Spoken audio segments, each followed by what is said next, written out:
learners is about far more than just simplifying language. It's about understanding how young children learn not only as language learners but as little humans with unique needs, energy, and learning styles. Teaching English to young learners means creating a learning space that is engaging, supportive, and developmentally appropriate, while also helping them develop foundational communication skills in a second language. Through this course, I've learned that teaching English is not about just teaching content, it's about teaching in a way that young learners can actually absorb, connect with, and enjoy. Throughout the course, one of the most important things I discovered is that young learners often have limited reading and writing skills even in their first language. That means assigning tasks like create your own story isn't developmentally appropriate for them. This was a big realization for me because I used to think creativity should be pushed at any age, but now I understand the importance of matching tasks to developmental stages. I also learned that older learners like preteens or teens begin to develop an interest in language as an abstract system, and this allows for deeper grammar exploration and metalinguistic tasks. We also explored how crucial it is to make learning explicit with young learners. We should encourage group and collaborative learning and cater to multiple learning styles: visual, auditory, and kinesthetic. Activities should be active and sensory-rich, so every child can engage with the material in a way that fits how they learn best. And thanks to this course, I now have a much clearer understanding of who young learners are from ages 3 to 5, 6 to 8, and up to 12 years old.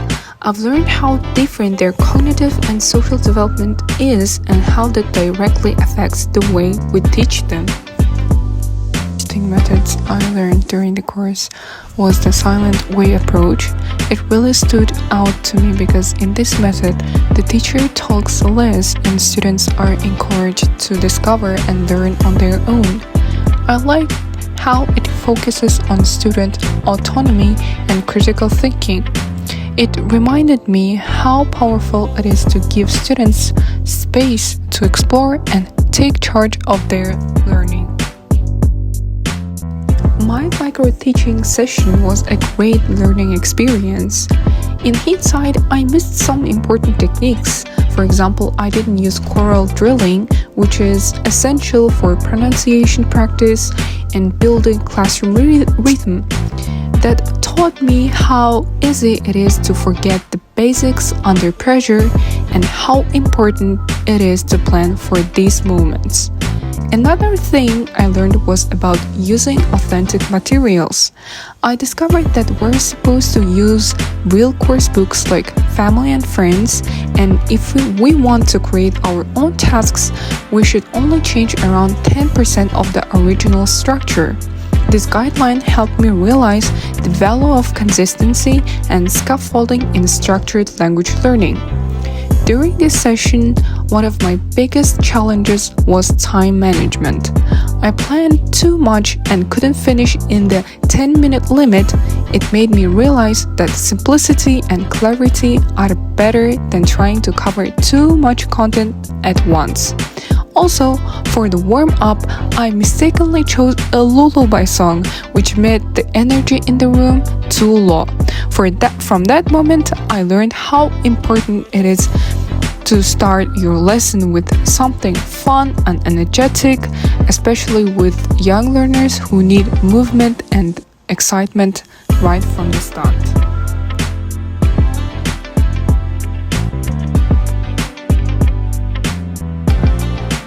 Before taking this course, I thought teaching English to kids was mostly about having fun.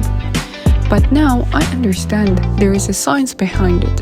Every activity should have a purpose, and every method should have support development, and every learner needs to be met where they are. With entertaining songs, games, we have to keep them interested. And Now I plan lessons more intentionally. I know how to choose appropriate warm-ups, manage my time more effectively, and cater to different learning styles.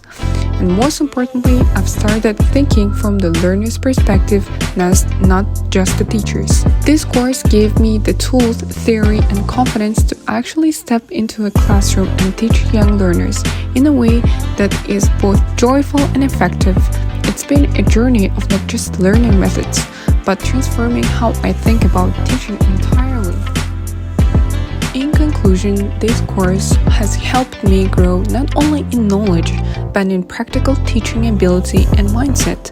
From understanding developmental stages to applying strategies like choral drilling, color coding, and timing, I've become more prepared and confident in my teaching journey. I'm really grateful for the hands-on experiences and all the lessons I've learned along the way.